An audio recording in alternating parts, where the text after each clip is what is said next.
This is a record of a school journey undertaken by 14 boys aged 13 to 19 from Nelson and Colne grammar and secondary modern schools.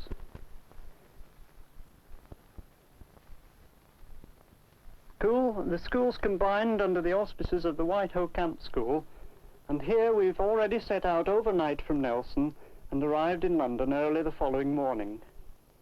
The whole journey is to last 3 weeks, and the total cost will be £26 for each boy, although they were allowed to take an extra 5. Travelling down to the south coast, we do what everybody does, not missing a thing.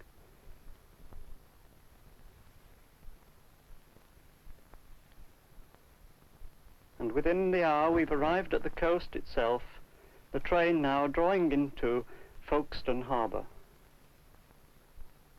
From here a brief span through the customs and onto the steamer.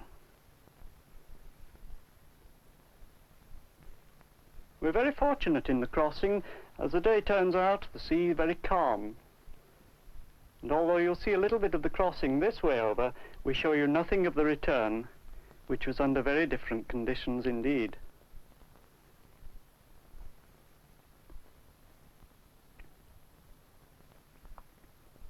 There's Keith. He's already been on a 15-day course up at Whitehoe, and this is his second session.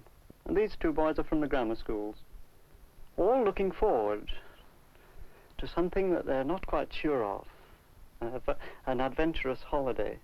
Here at Boulogne, we can look down at the churning water of the propellers, and then by rail through France, Paris, on through Switzerland during the night, and on to Milan, and from there to Verona. And here a pause, for we've several hours to spare.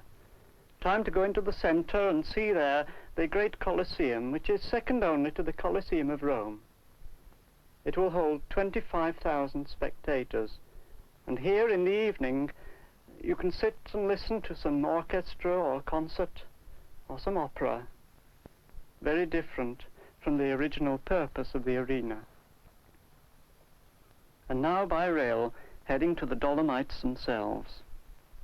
Leaving the train at Trento, and then travelling westwards by road, and finally turning north to reach the Dolomites themselves. We leave the coach at Pinzolo, and have time to look around here to see some of the quaint villages in the area. Pinzolo itself is very typical, with the hotels, the balconies bedecked with flowers, and outside hung on the walls these 2 large canvas paintings, which are a change from the usual murals. There on the right are some murals, and on the left the fountain. Water is a very precious thing in Italy.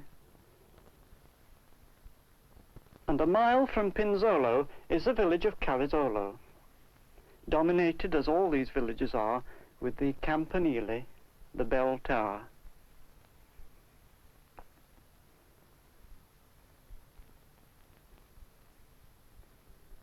If you like, you can explore around the back quarters of the town and see these great terraces of houses with the shuttered windows, and more often than not the sheets hung outside.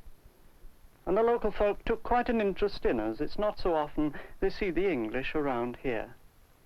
One of the boys tried out his French, but then she speaks Italian, so it didn't help very much. However, we can make ourselves understood, and at least one word was mutual. I think it was das. And beyond there, the church high on the rock, and on the way up, the 14 stations of the cross, beautifully painted within the little shrines. And the church itself, decorated with these frescoes. They're very old, and better preserved nearer the roof. The fresco is where the paint is mixed in with the plaster. It's much more permanent. And here is another type of mural on the hotel. On the right you can see the roebucks, and over the balcony there the capercaillie. We thought we saw some capercaillies and stalked them, but they were only turkeys, and the Italian lady who owned them was getting very anxious as we were making our approach. And down in the lower fields the peasants were at work. It almost takes you back several hundred years to the old strip system.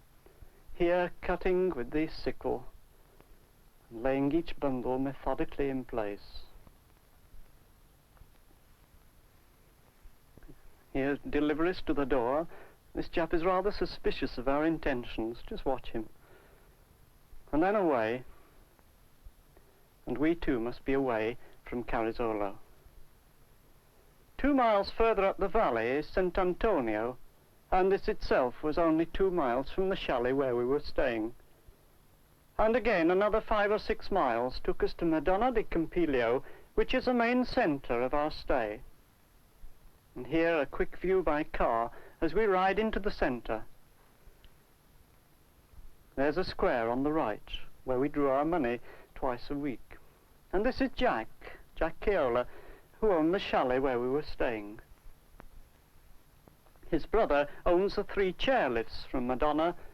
This one goes to the summit of Mount Spinale, and there's David just waving off as he makes the ascent. How pleasant it is just to glide above the treetops.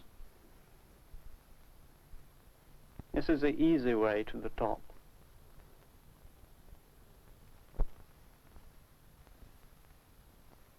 Frank Wilkinson arriving, Indian fashion. But it's here on the summit of Mount Spinale on that very first afternoon that we see our first intimate glimpse of the towers of Brenta, these great Dolomitic peaks, with the Val Brenta coming in on the picture now, the great valley in the centre there. And the tower on the right of it is the Cross under Brenta, with a sheer face of 3,000 feet.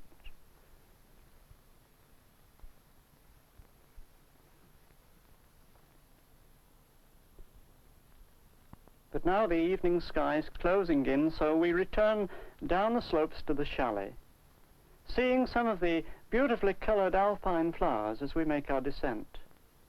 Here the alpine rhododendron, often called the alpine rose. And down in the meadows, these large lilies growing in profusion.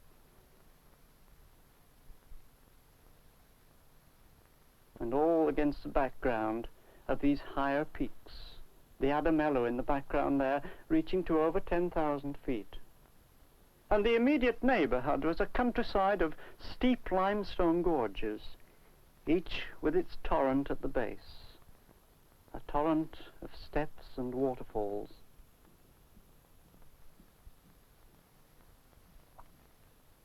Some of the falls were very spectacular indeed. This one was over 200 feet in a series of great broad steps.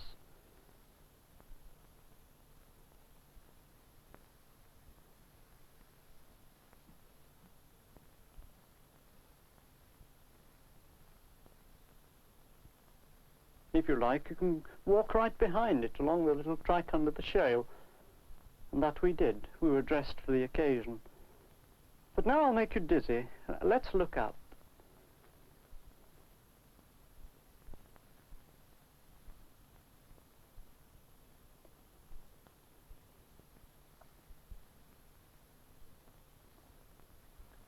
And now we make our return back again towards the chalet, looking along the valley, along Val Brenta, to see the Cross under Brenta towering still high in the clouds, and seeing it under all weather conditions during that week, amidst the boiling of cumulus, and particularly in the evening sky, seeing it colour up with the rays of the evening sun.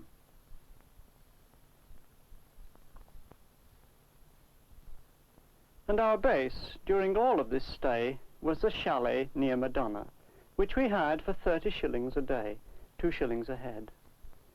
Each day starting the same way, with a dip under our homemade waterfall in the beck. The water's just come from the melting of ice, and so it's fairly cool, but a pleasant way to start the day. And every morning was the same, this brilliant, crisp sunshine, so that we could carry the tables out and always have breakfast on the terrace.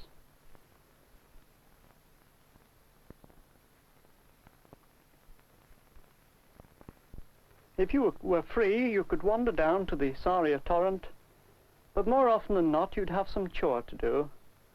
either the bedrooms, or cooking, or maybe just laying the table. And occasionally visitors dropped in.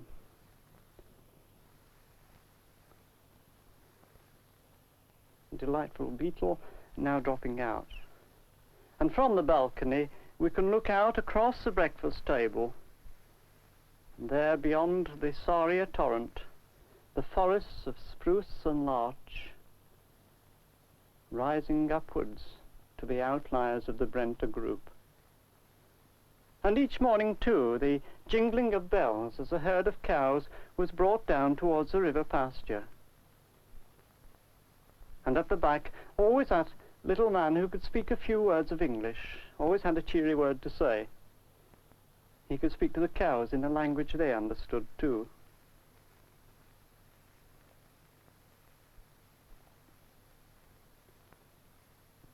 It was a surprise to some of the boys to see the ox used as a beast of burden out here.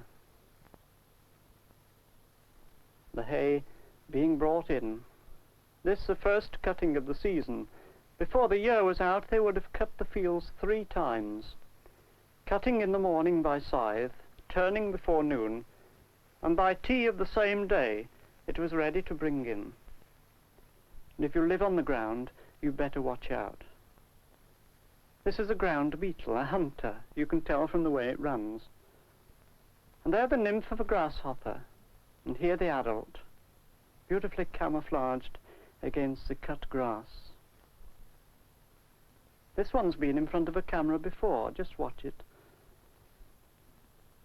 Even to the toilet.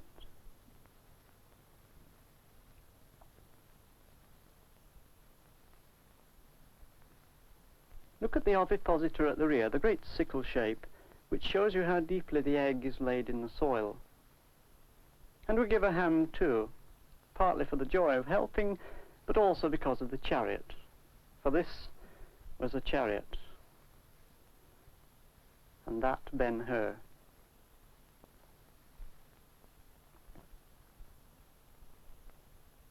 But no Romans ever drove a chariot like this.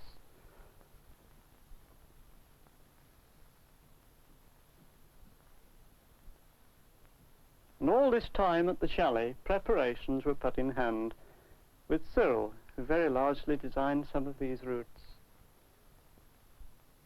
On the first full day, in fact, we set out from the chalet quite early in the morning to follow the Val d'Agola up to the hut of the 12 apostles. Crossing these early meadows over the Saria torrent and then climbing up through these steep woods of spruce and larch. The forest floor being a mass of flowers, here the white orchis and a profusion of others, including the alpine rose or the alpine rhododendron. And even the forest floor was alive. This the nest of a wood ant. The nest probably extends 5 or 6 feet on either side of the dome. Creatures that can squirt a jet of acid some 6 or 9 inches and account for many an insect pest. And on the forest floor too, the slow worm, which can move quite quickly, but more generally has this smooth, easy glide that you see now. The sensitive tongue searching out its prey. It feeds very largely on the little white slug, the type you find in your garden. But it's a beautiful movement.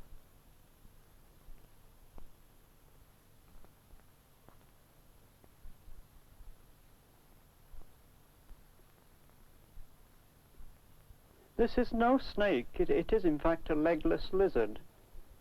It has eyelids. It can wink at you, and no snake can do that. Let's have a look at its head.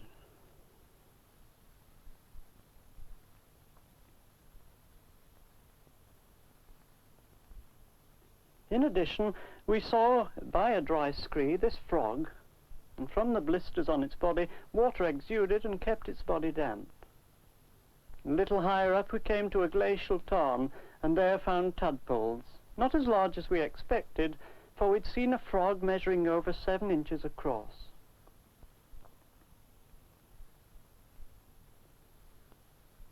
And for a brief few minutes we enjoyed a splash in the lake, and then this little interlude with the timid calf. And so on our way. And the whole of this route was a series of broad terraces, followed by a step rising by about 1,000 feet, and another terrace along the summit of that. It was on these high terraces, the Alps, that we found the cattle, and the jingling of bells rather like the Burmese shrines, a very beautiful sound, and the beasts themselves in good condition. Not only cattle, but goats too, and these we'd see in small herds, and towards tea time the little boy from the village would round up the beasts and take them down for milking. And all the animals grazing on this very rich pasture, with countless flowers, and with the flowers innumerable insects.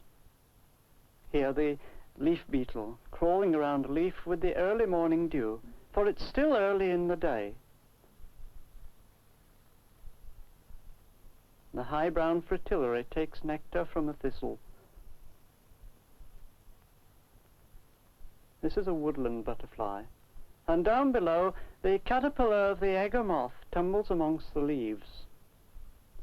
And all these things we see as we walk on our way, climbing steadily up yet another of these great steps.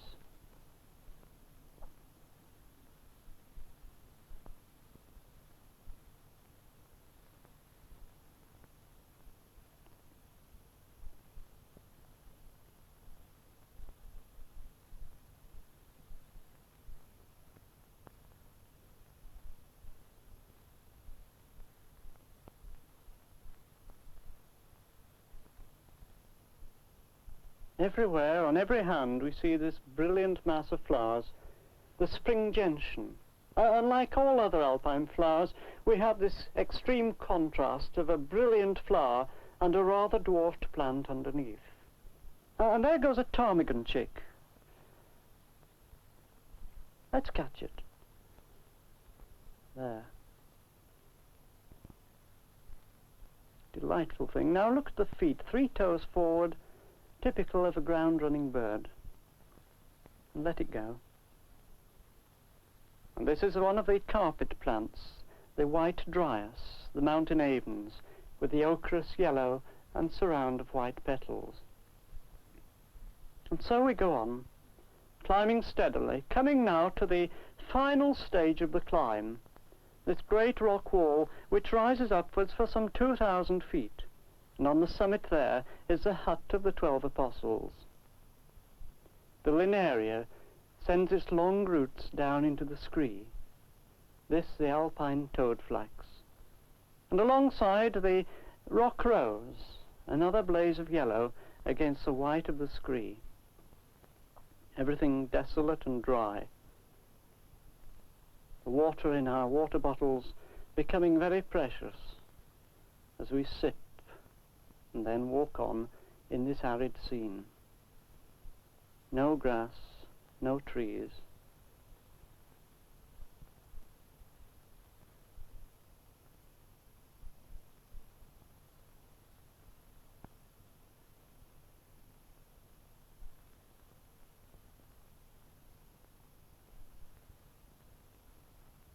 The actual climb of the face is in fact a zigzag track that heads first one way and then doubles back on itself, with very exhilarating views from the ledge.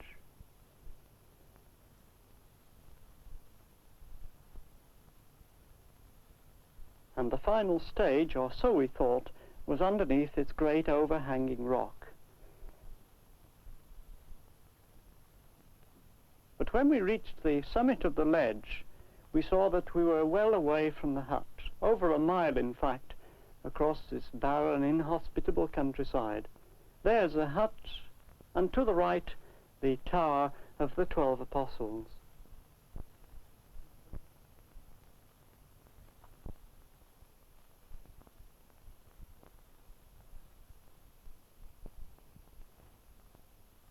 There's a church hewn out of the rock itself in the face of the great cliff. And now crossing the snow gully, the snow is in good shape, so we can kick a good step and tread onwards with good safety. This is one of the cushion plants, the moss campion, growing alongside the boulders. And out there we found too the gentians in full bloom, and alongside them the anemone. The flowers the size of half a crown. Best of all, the edelweiss, cloaked in silvery hairs to protect it from the drying winds. The true flowers in the centre of this floret of bracts, this the true alpine star. And above all this soared Cimatosa to over 10,000 feet.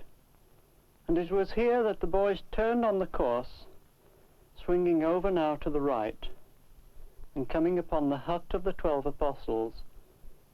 The first boy to arrive was only the 5th person to reach the hut in 1958. And from what we could gather, we were the first British school party ever to go to this hut.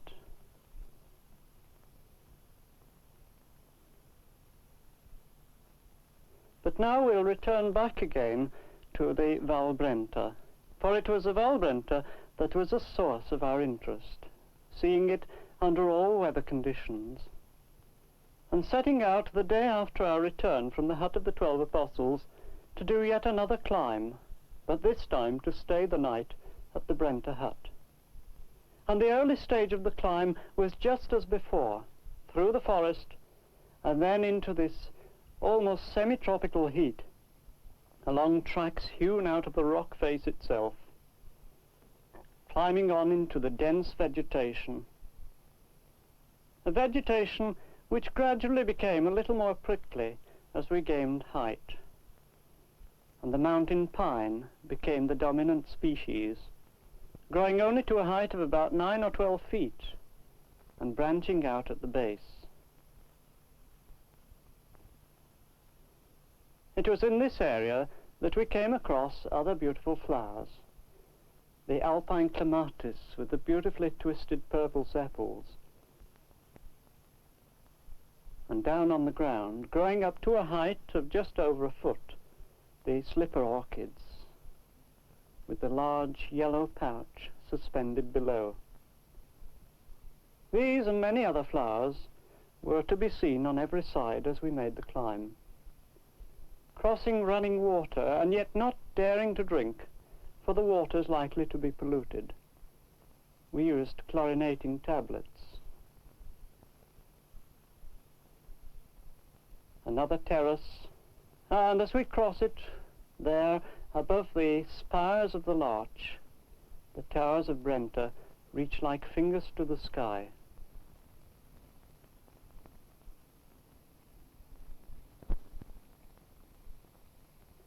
At last we were coming into close quarters with the peaks that we'd viewed from Spinali not so many days before.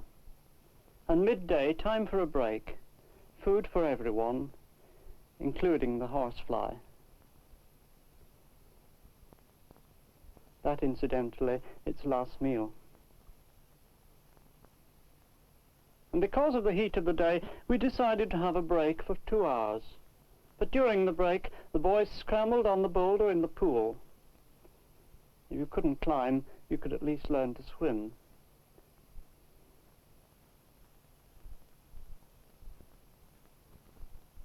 Just watch this movement as Rodney comes round. Very delicate footwork.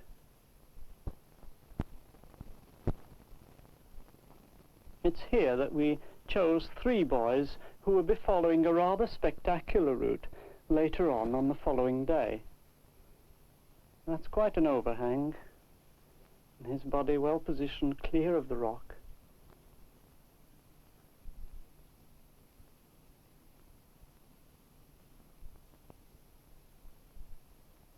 But now the journey to continue again, climbing up this great wall on the left, and as we do so, conscious all the time of Crossing de Brenta towering above us to a height of almost 10,000 feet.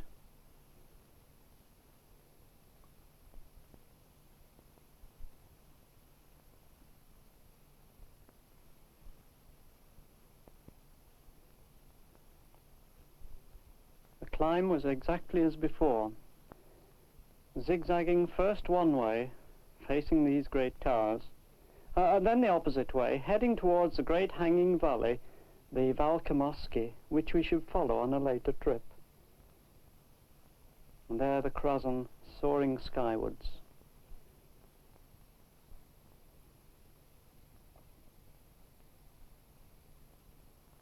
The route, like many of the routes, is marked with red paint.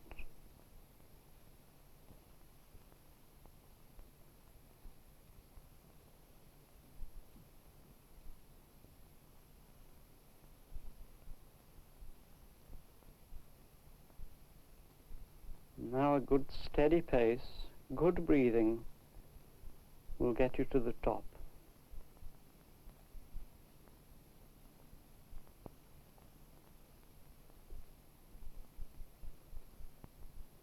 Even though we've waited for the 2 hours on the plain, the heat is still intense, and our water bottles are now almost dry.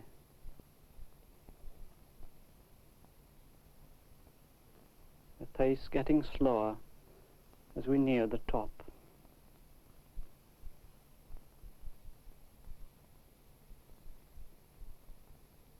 That's not a suitcase Brian's carrying, it's the empty camera case. You'll see it more than once. But at last now, that great moment when we clear the summit ledge, and there is the Brenta hut, our home and refuge for the night.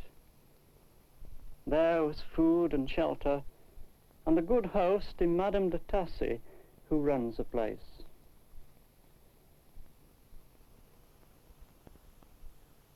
She speaks good English and acted as interpreter when we were speaking to the guide.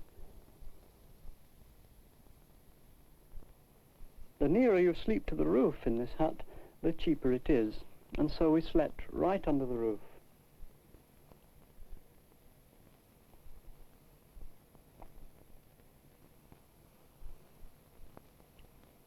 But that evening after the meal, we followed on the Val Brenta towards the pass in the distance, seeing the shrine on the right, and walking under these great precipitous walls, knowing that on the following day 3 of us would be walking along those walls at a height of 1,000 feet on our Centerio Gottstein, while the rest would be following the route we're doing now.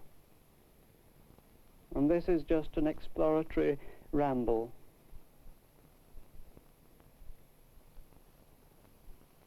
The track following under the edge of the cliff and then out across the snowfield, which climbs to the higher glacier above this great rocky ledge. But from here we turn around and see there the desolation of scree and crag, and with the evening sky closing in, return back to the hut for the night.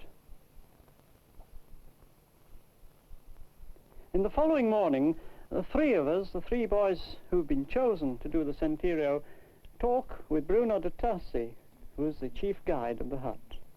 He's led himself an expedition to the Andes, and he'd given us all the information we required about this very spectacular route. And while the 3 boys and myself climbed up the route towards the Centerio, the remainder of the boys went through the Bacca de Brenta, the pass that we'd observed the day before. But for us was an adventure never to be forgotten, climbing steadily across the early stages of the snowfield. Snow glasses are essential in a landscape like this. And coming out on top to see this most fantastic scene of a world quite different from any we had known before.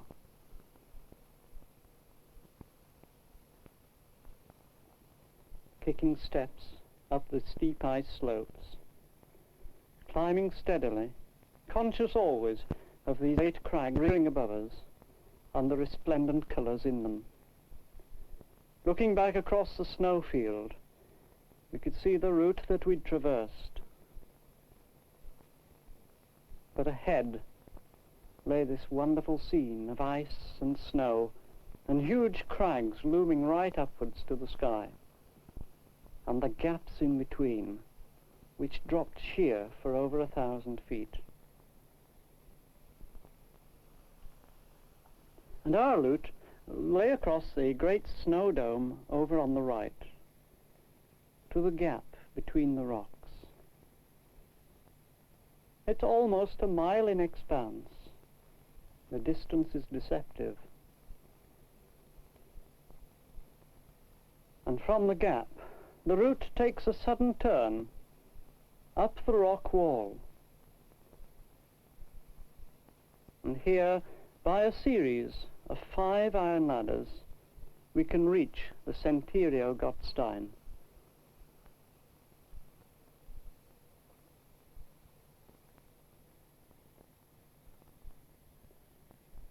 The ladders ascend this knife-edge ridge, and from the ridge we have access to the track.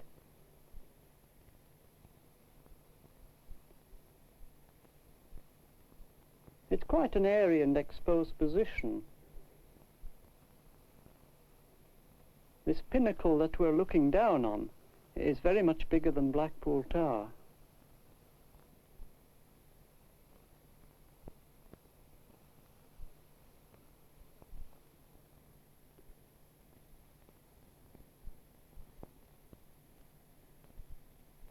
The track itself is quite easy to follow, but you must remember to look where you're going.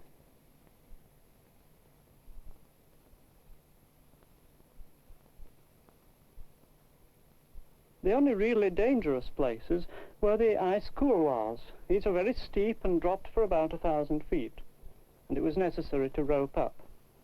For whereas rock is secure, ice is never sure, and you must never take a chance.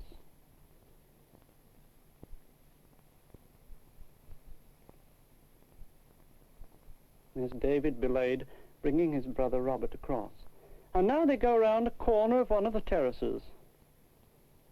And they're a very long way up, much further than you'd imagine.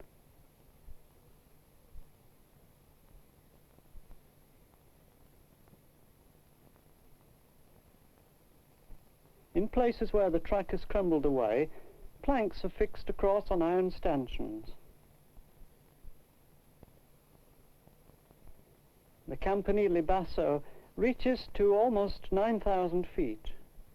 This is one of the spectacular climbs in this modern age, for the sheer thrill and adventure.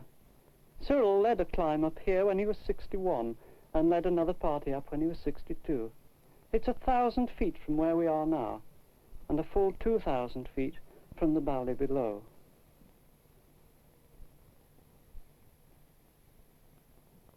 But now we return to the Centerio on the following day, bringing another 3 boys to sample this wonderful trip.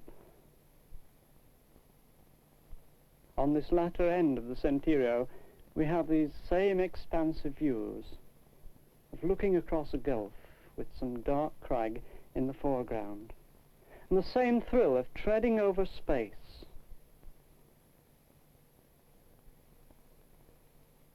There's a little handrail on the wall, which is quite a comfort where the track is very narrow.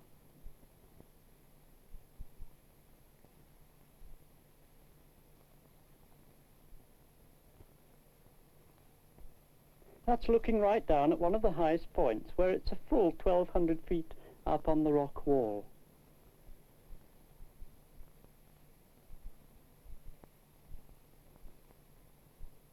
Taking no chances, 3 holds all the time, and round the corner.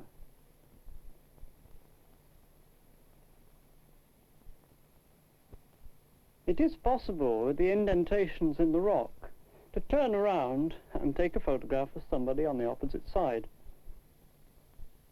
which is always very nice to do. If we look upwards at this same point, we shall see that the rocks curve inwards above our heads, and we can sweep the camera down.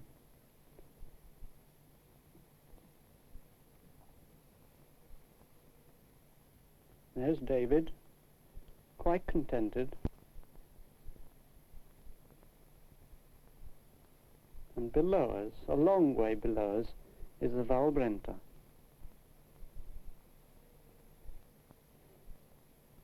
such was our journey along the Centerio Gottstein. It was a highlight in our Dolomites tour, for certainly it's one of the most spectacular tracks in the Dolomites. And the end of it is the same as the beginning, an iron ladder going down to the ice and snow. With some elation that we returned that night back again to the Brenta hut, descending in various manners down the ice slope, all buoyant and happy about the exploits of the day. And that evening, seeing the clouds drifting around the shrine and up amongst the great crags, seeing the whole sides of the walls burnished with the evening sun, and at the far end of the valley, the Brenta basso sitting squat like a pyramid. And we can view these, if we like, through the shrine.